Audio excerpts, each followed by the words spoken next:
10 negara paling kuat minum kopi. Kalau ada yang fikir minum kopi tu sekadar nak hilangkan mengantuk, memang silap besar. Dekat setengah negara, kopi ni bukan sekadar minuman. Dia dah jadi cara hidup, budaya, malah identiti. Ada tempat sehari tak minum kopi rasa macam tak boleh function langsung. Dari bandar yang hidup 24 jam sampai negara sejuk yang perlukan minuman panas untuk survive, setiap tempat ada sebab kenapa dia orang gila sangat dengan kopi. Ada yang minum sebab kerja, ada sebab cuaca, ada sebab sejarah yang dah beratus tahun. Tapi persoalannya sekarang, negara mana sebenarnya paling kuat minum kopi di dunia? Jom kita tengok ranking top 10 dari yang paling underrated sampai yang memang tak boleh hidup tanpa kopi. Sumber daripada Bloomberg Opinion. Nombor 10, negara yang paling kuat minum kopi jatuh kepada United Kingdom, 4.2 juta. Kalau sebut UK, benda pertama orang fikir mestilah teh, bukan kopi. Memang betul pun, sebab sejak zaman Empire lagi, British bawa masuk teh dari India dan China sampai jadi identiti negara. Tapi ramai tak tahu sebenarnya UK antara negara awal yang ada budaya kedai kopi. Seawal abad ke-17, coffee house di London dah jadi tempat orang berkumpul untuk bincang politik, bisnes, malah gosip semasa.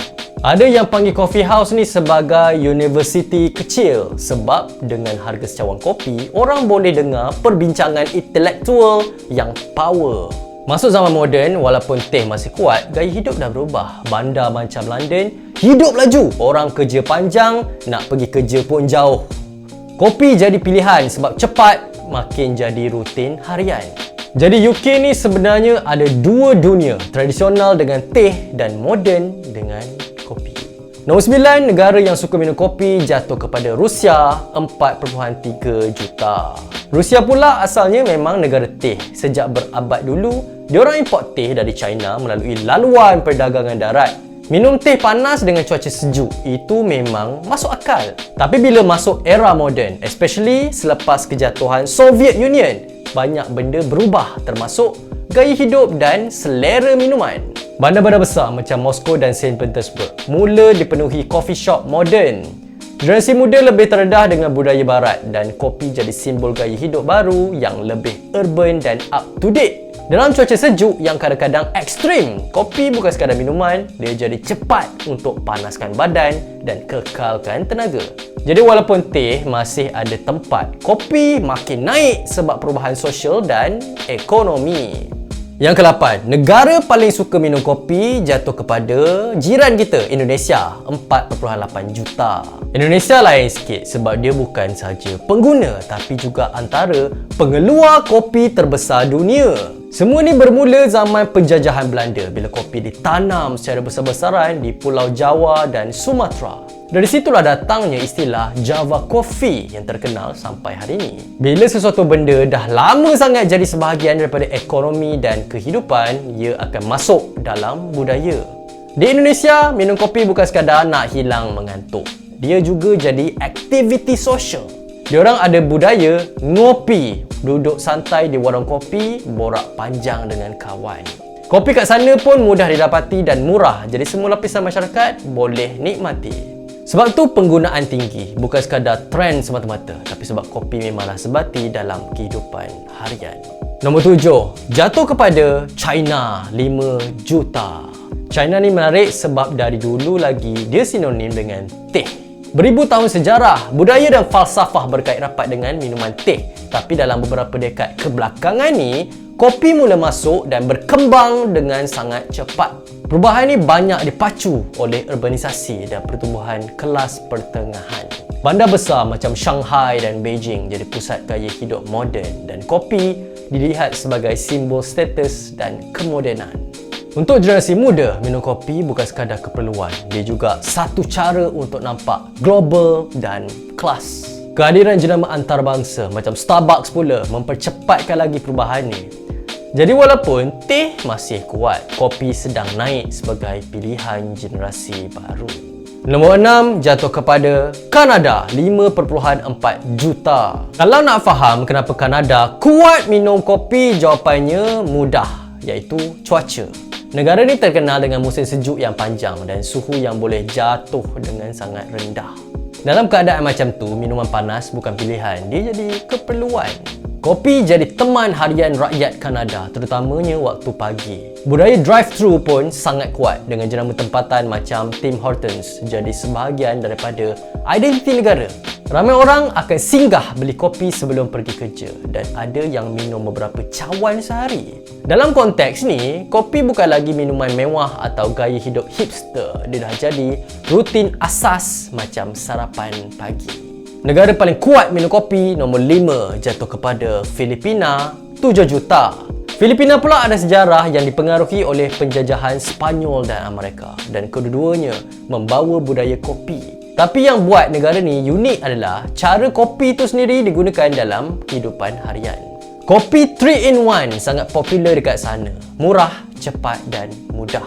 Dalam negara yang ramai orang bekerja dengan jadual padat, minuman macam ni jadi pilihan praktikal. Dari pagi sampai malam, kopi jadi teman untuk teruskan aktiviti harian. Ia bukan tentang kualiti kopi atau kafe hipster, tapi lebih kepada fungsi minum untuk kekal bertenaga. Sebab tu penggunaan tinggi walaupun gaya dia berbeza dengan negara lain. Nombor 4, negara paling banyak minum kopi jatuh kepada Jepun, 7.3 juta. Jepun bukan pengeluar kopi besar, tapi penggunaan dia sangat tinggi.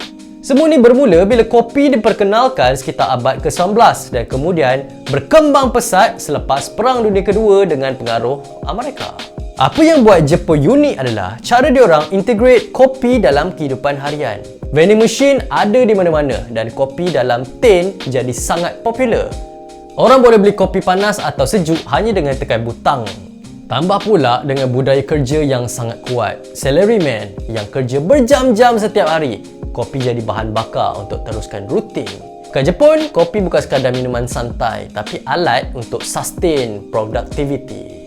Nombor 3, negara paling kuat minum kopi jatuh kepada Brazil, 22.6 juta. Brazil berada di kedudukan yang unik kerana dia bukan saja pengguna besar, tapi juga pengeluar kopi nombor 1 dunia.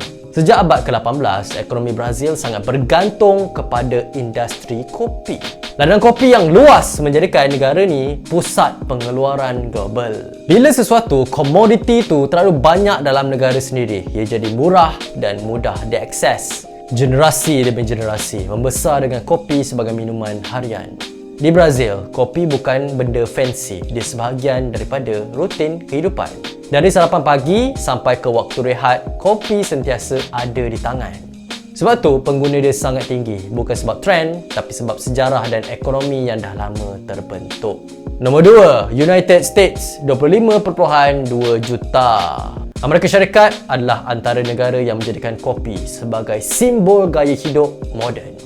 Salah satu titik penting dalam sejarah adalah peristiwa Boston Tea Party di mana rakyat Amerika memboikot teh British. Dari situ kopi mula jadi alternatif utama. Masuk era moden, kopi berkembang bersama budaya kerja yang pantas.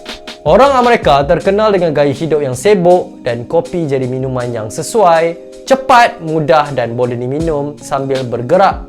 Konsep coffee to go lahir dari sini. Dengan kewujudan jenama besar seperti Starbucks dan Dunkin, kopi menjadi sebahagian daripada rutin harian berjuta-juta orang. Ia bukan sekadar minuman, tapi simbol productivity. Nombor 1, jatuh kepada European Union, 43.1 juta. Di tempat pertama, European Union bukan satu negara, tapi gabungan banyak negara yang kebanyakannya memang kuat minum kopi. Negara seperti Itali, Perancis, Jerman dan negara Skandinavia semuanya ada budaya kopi yang sangat mendalam. Sejarah kopi di Eropah bermula sejak abad ke-17 dan sejak itu ia berkembang menjadi sebahagian daripada kehidupan sosial. Coffee house bukan sekadar tempat minum, tapi tempat berkumpul untuk berbincang idea, politik dan seni. Di Itali, espresso jadi identiti. Di Perancis, kafe jadi tempat santai. Di Skandinavia pula, kadar penggunaan per kapita antara yang tertinggi di dunia.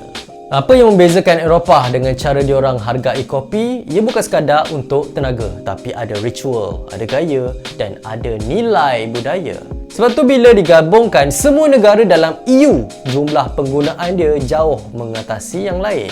Jadi itulah senarai 10 negara paling kuat minum kopi. Apa pula pandangan korang? Adakah korang suka dengan kopi? Tak boleh hidup tanpa kopi? Cuba komen kat bawah. Kalau suka video ni, jangan lupa subscribe channel ni. Jangan lupa juga like, share dan komen. Berikan pendapat anda di ruangan bawah. Nama saya Daniel. Terima kasih kerana menonton. Selamat tinggal. Jumpa lagi. Assalamualaikum.